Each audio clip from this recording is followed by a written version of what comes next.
প্রধান উপদেষ্টা ডক্টর মোহাম্মদ ইউনূসের সঙ্গে সাক্ষাৎ করার অনুরোধ জানিয়ে চিঠি দিয়েছেন যুক্তরাজ্যের এমপি টিউলিপ সিদ্দিক। চিঠিতে তিনি বলেন, তার বিরুদ্ধে কথিত দুর্নীতির অভিযোগ নিয়ে যে ভুল বুঝাবুঝি হয়েছে তা মীমাংসা করতে চান।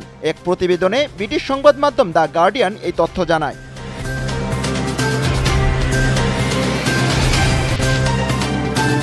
করোনার সংক্রমণ এড়াতে ঈদের ছুটি শেষে ট্রেনের ফিরতি যাত্রায় যাত্রীদের স্বাস্থ্যবিধি মেনে চলা এবং মাস্ক পরার আহ্বান জানিয়েছে রেল মন্ত্রণালয়। এক বিজ্ঞপ্তিতে এই তথ্য জানায় রেল মন্ত্রণালয়।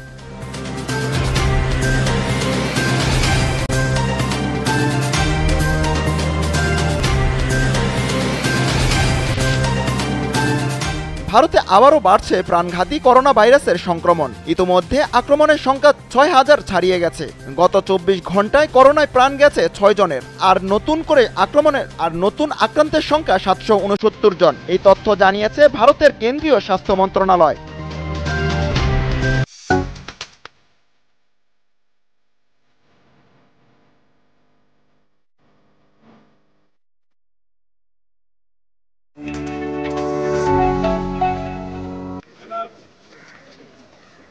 অন্তর্বর্তীকালীন সরকারের অধীনে সুষ্ঠু নির্বাচন হবে কিনা তা নিয়ে সংশয় রয়েছে বলে মন্তব্য করেছেন বিএনপির স্থায়ী কমিটির সদস্য আমির খসরু মাহমুদ চৌধুরী। দুপুরে চট্টগ্রামে নিজ বাসায় দলীয় নেতাকর্মীদের সাথে মতবিনিময়কালে তিনি এই মন্তব্য করেন।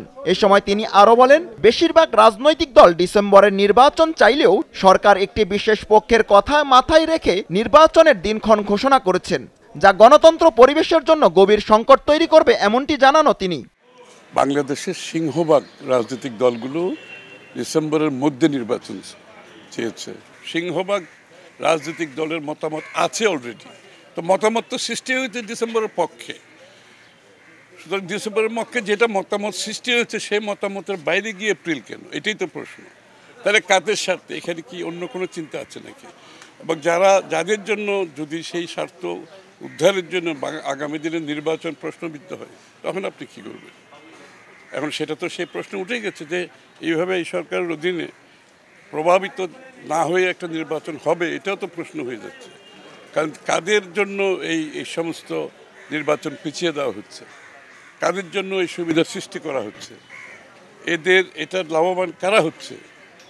তাহলে কি আগামী নির্বাচনও কি এই যারা আছে তারা কি প্রভাবিত করে তাদের দিকে নিয়ে যাবে, তাদের মতো করে নির্বাচন করবে? প্রশ্নগুলো উঠে আসছে।